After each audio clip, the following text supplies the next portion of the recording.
Powered by the Inside the Birds podcast. Now, live from inside the Matt Black Kia Studios. It's Football at 4. Football at 4 is powered by the Inside the Birds podcast. It is brought to you by Boardwalk Honda, Egg Harbor Township. Shop their entire inventory online anytime. BoardwalkHonda.com. From Maine to Miami, nobody beats a Boardwalk deal. Well, the Eagles were in Houston last night. If you didn't pay attention, they won, which we expected. But there were some things that stood out in the game. They go 8-0, but Adam Caplan a little flat as they came out. They gave up a touchdown right off the bat to the Houston Texans, who had a lead. They went into halftime tied. So a little flat for the Eagles last night, but a win nonetheless. Mike, I cannot hear you. I'm sorry. Let's see. You cannot hear me. I'm not sure why that would be. So let me see if I can get you out of here and move you back in and see if this works here. We'll try to get Adam back on board. Can you hear me now? He is not hearing me. All right. So he'll try to bounce back out of the StreamYard and bounce back in. We'll try to get Adam Caplan back. Football at 4 here on the Sports Bash Live, 97.3 ESPN. We'll see if Adam Caplan can get me now as we get ready for another edition of Football at 4. It just looks like he doesn't hear me. Do you hear me, Adam Caplan? Interesting. I can hear you now. All right, he's got me. All right. So just like the beginning of our segment here, the Eagles had a little bit of a slow start getting off the ground in Houston last night. They did, yeah. Look, I was talking to a former player this morning. We're an NFL player, not a former Eagle. We're just talking about just catching up on the season. And he did mention how tough it is to travel on a short week, and you don't practice during a week like this. You have walkthroughs. So it's really hard to get your timing, and you got to travel. It's about a 2.5-hour flight. I've made the trip to Houston many times. In fact, Mike, last summer I had to do I was working for a flag football league, and I had to fly 3 straight weekends to Houston when it was hot. You know, it's not a fun flight, and I understand these are chartered and all that, but you got to travel. You're not practicing, and the other problem is the opponent is so bad. And by the way, they're both without both starting receivers. It's the psyche of an NFL player is you try to respect the opponent, but boy, they come out flat. Yeah, last night the Eagles come out flat. You know, Houston goes down the field. They get on the board first, and you know the Eagles do come back. They do score, but yeah, they didn't have that explosion last night. I mean, was it a conservative game plan? Was it one of those, hey, it's a short week, we think that we're more talented in this team, let's just kind of play it safe? No, I didn't think so. They ran the ball well. They also passed it well. It was another one of those games they could have won either way. They had a lack of execution. They had some. They had a legal man downfield penalty. They had some plays where their timing was off a little bit, but I didn't think it was like so bad offensively.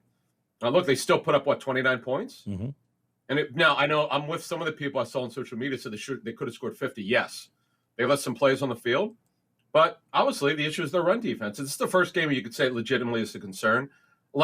They've had a lot of empty rushing yards go against them when they've had big leads, but not this time. This was partial Fletcher Cox leaving the game. If you remember, it looked like an ankle injury. They didn't list it, but it looked like an ankle. I know our Greg Cosell, who came on he does our pregame show. He kind of dispelled this idea that Jordan Davis played very well. There's a lot of non-factual information. People who don't watch coaching tape throw stuff out there and think like he's been a big factor. He's not been.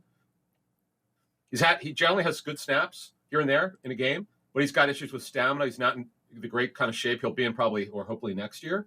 Would he help? Sure. But their technique has not been very good. Their gap integrity was bad. I think we're kind of overrating, quite frankly, what Jordan Davis means this early in his career. It's not nearly as good as people make him out to be. Not even close. Well, if he's not as good, and is this a problem for this team in general, the run defense? Is this going to be something, Adam, that we're going to constantly be looking at, and that even when he comes back, that he's not going to fix it? Well, he'll help because he's a body. He's the biggest guy they have on the defensive line. Cosell had a great note. He goes, the problem with Jordan Davis is you can't play him for more than 3 or 4 plays at a time or he gets gassed. And he gets stood up. When you get stood up, you might as well be on the ground because you're completely useless as a football player when you get stood up as a defensive lineman. So that's just something they can't solve in the season. This is an off-season project. By the way, we don't know. Mosher had a good note on the ankle injury. We know it's a high ankle, but there's some other issues with it. That's why, by the way, Mike, that's why the Eagles put him on IR so quickly. I know most teams, Mike, will not put a guy on a IR who has a high ankle unless it's going to be a long time. Mm-hmm. Talking with Adam Caplan, Football 4, looking at the we'll stay on the defense. They couldn't stop the run, but they did continue, Adam, and I don't know how much longer they do this, but they're continuing to create turnovers. C.J. Gardner-Johnson in the mix again with another interception, and then Bradbury steps in late in the game and kind of seals the deal with an interception there. 3 sacks from Hargrave as well. Yeah, how about that, man? How about Javon Hargrave? The only thing about Hargrave is the run on the run. He got gashed. He got out of position. But yeah, he's on sort of a contract drive here. It's obvious. 3 sacks, and it wasn't just the 3 sacks or individual plays. It was just the overall energy to the ball, which you loved, and that was a good thing to see. All right, on the offensive side of the ball, we take a look back at them. Slow start, but they got it going. What were some of the things? Last week we were talking about the hookup with A.J. Brown. That was kind of the story. What did you think was the story of the game last night offensively? I mean, Goddard obviously with 100 yards, but there was a lot going on there. Yeah, look, A.J. Brown was a factor. I know Devontae Smith. It's hard to feed 3 guys the ball. It just is. Particularly, they didn't throw the ball a lot. They actually got outpossessed. They didn't. Like just about every game they have the ball more than the opponent. They didn't in this game. They had some 3 and outs or 4 and outs or 5 and outs, whatever the case may be. Some execution issues on offense, but overall, the Goddard. See, here's the thing about Goddard. He's that kind of game last night. I'd said this when I first saw him play in 18. I thought he was sort of a poor man's Travis Kelce because he's big, he could flat out run. He's a tremendous athlete, and he can block. He just does everything. If they featured him every game, you're looking at probably 90 to 100 catches this season if he plays all 17 games. He's not. He's headed right now. His total will probably be between 80 and 85, which, by the way, marvelous. He's just really, really good. And quite frankly, the contract they got, I thought, was very fair to both sides. He's going to outplay this contract. If he stays healthy over his career, Mike, he's going to be an all-time great Eagle. Their offensive talent is just phenomenal. I'm a little disappointed they came out flat, but I keep telling myself, well, they scored 29 points. How disappointed can you be? Okay. Right. I mean, we've been talking about all these second quarters have been big. They haven't been scoring in the second half. They actually scored more in the second half than they did the first because they went for 2 later on and ended up getting it there. But they were pretty balanced, 7-7, 7-8 in the game. Hurts has another big game. I mean, I'd like to get your take on the game he had because he's not using his legs as much here, Adam. I mean, the last couple of weeks, he rushed under 35 yards. Last week, he was under 30 yards this week. I mean, that element of him running hasn't been as big a part of the offense the last couple of weeks, and you're seeing him still have a lot of success throwing the football. Yeah, look, he's been accurate. You love the accuracy. The mechanics are better. That is the biggest jump, Mike, is actually 2 things. His field vision, not missing throws like he did last year, the too many of them, and his mechanics, his footwork is really good, and that's why he's taken off this season. Right, and look, we talked about it before. If you don't like what you're seeing from Hurts, I don't know what you're watching, but okay, that's your opinion. But it just goes to show you what having the talent around does for a player, any player. I mean, he is. What did Lovie Smith say last night about he's the most improved player in the league? He said, right? I mean, and you're seeing that as a combination of he worked hard to get here, but man, you said they just have so many weapons that is pulling him to another level as well. Mike, I would tell you, it's funny. I vote in a couple polls. This sounds funny. This is going to sound, people are going to say, how could you say this? But I'm going to say it because I see all 32 teams. The most 2 improved quarterbacks in the league, yes, Hurts is one of them, but Geno Smith is right up there. Geno Smith, you being Mr. West Virginia know this, I'm sure. I can't believe it. I'm going to wind up being wrong on him. I cannot believe how well he's playing. I'm in shock. You know why? Because he's not hesitating. He's so decisive with his reads, and he's getting with the football. They have plenty. The Seahawks have plenty of talent around them. By the way, they're 5-3.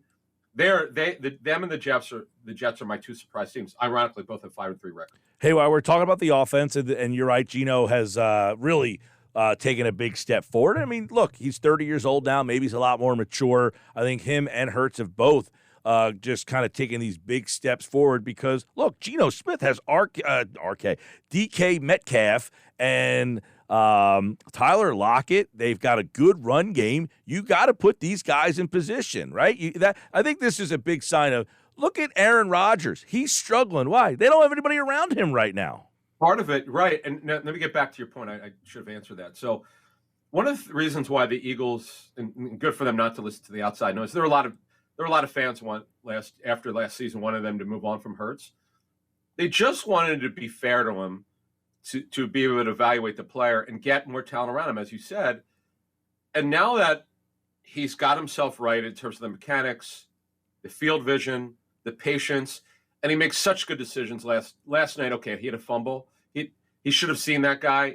That guy was Steven Nelson, by the way, on that quarter cap blitz. Yep. Should have seen him. But okay, it's only his third turnover. He's been great. They've got amazing talent around them. They got the NFL's best offensive line. They didn't handle the blitz last night very well. That was clearly disappointing, but it happens. It happens. Real quick, last one is on Miles Sanders, 17 for 93. And there's a lot of cloudiness about his future here. But, man, he is making them decide on what to do here, right? I got to be honest with you. It's funny. For weeks, fans, if some of our listeners on Inside the Birds, I would check the message boards and stuff. People have got no way they're bringing them back. No way they're bringing them back. I'd be careful with that because this is their own player. He's having a career season. He's staying healthy, knock on wood, right? He's being more decisive with his runs. He's not trying to break a lot of runs long. And he's getting what we call the dirty yards, the tough yards on 3rd and 1, 3rd and 2. Goal, and by the way, goal line, he has 6 touchdowns. He had no touchdowns last year. That doesn't mean a lot. He's headed for over 1,200 yards. He's easily over 1,200 yards. He hasn't had a monster game yet, but he's had a bunch of good ones. And he's clearly the guy. The only disappointment here is, and it's really for all their backs, is why they don't design more in the pass game for these guys. Sanders, boy, is a rookie. When they got him involved in the pass game, designed it, he was really good. I know that the hands were in question, but he's not fumbling. His ball security is great. No, I look, it comes down to money with him. That's a situation where they'll have all the leverage.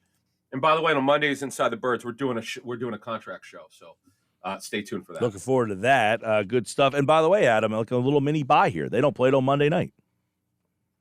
Yeah, that's the cool. Yeah, in fact, that game is at home against the Commanders, who, by the way, have won 3 games in a row. Yes, they have. Carson Wentz, who will not play Monday night, and Tyler Heineke is coming. They play Minnesota this week at home. That'll be tough. That'll be a great one. Yeah, the Minnesota shockingly 6-1. The Eagles obviously smoked them, and Taylor Heineke's done a good job, but he's more of a game manager. The good thing for them, he's not really turning over very much. That's key. And but the big story with them is their defense, folks. The funny thing is, most people don't know this. They're running a lot of what the Eagles do. 5-man front. They're going almost all zone. That's why they traded William Jackson. He didn't fit their defense. And they've turned their season around here. They're definitely in it for a wild card. They won't win the division, obviously, but they're hanging in there for a wild card spot. Adam, I will tell, as I know you got to get out of here. We do who's in, who's out every week. My preseason edition had Washington in as a wild card. Osher picked them last year, I think, to win the division. He was just like, that was a tough call. Their defense is why, though. Their defense is why. Yeah, their defense was bad last season, but their defense is hanging in there. Yep. Yeah, at least they have it at least they're hanging in there for a wild card. And I'm still waiting for that team to give the Eagles a game for all 4 quarters. The Texans gave them a game for the half. It was tied at 14. They outscored them, 15-3 in the second half? I'm still waiting for a team to push them to the limit. They have not trailed in the second half of any game this year. I know there's some hate on the Eagles on Twitter last night. People are calling them frauds and all this. I get they have a great schedule. It's exactly what we called before the season started. The NFL's best schedule, I thought. Some people called it top 3. You play who's on your schedule, but we're going to learn more about them, a little bit more about against Washington, because that's a tougher game, obviously, because they have a better defense. Green Bay, it's Aaron Rodgers. Maybe they'll be a little bit better. And then Derrick Henry comes in, their bad run defense, the Eagles. We'll see if they right it by then.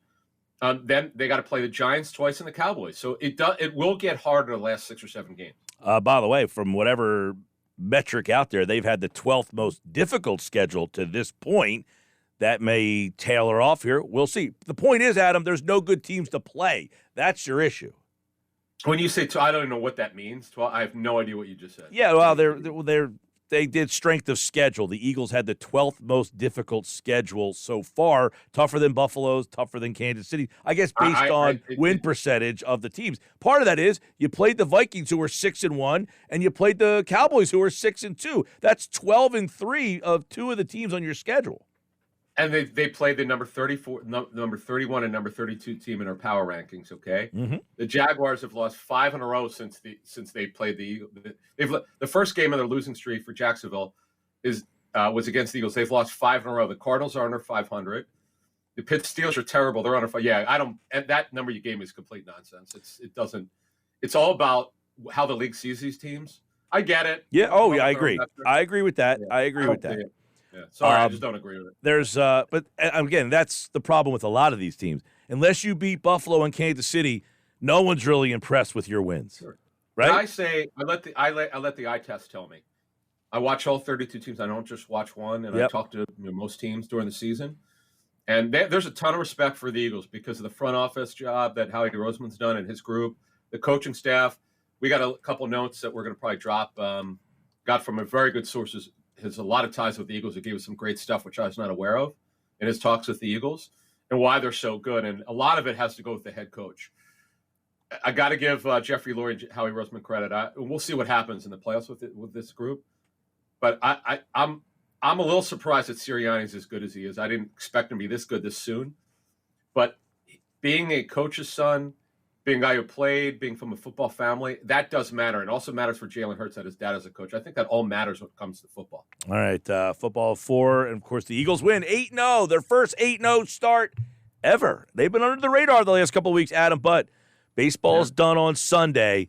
The Eagles will be back in the limelight. We know it. So the next conversation is going to be, can they run the table? That will be when the Phillies are done. That will be what questions are coming right at them, probably. And by the way, I've talked to. Did I talk to the Patriots the year that they ran the table?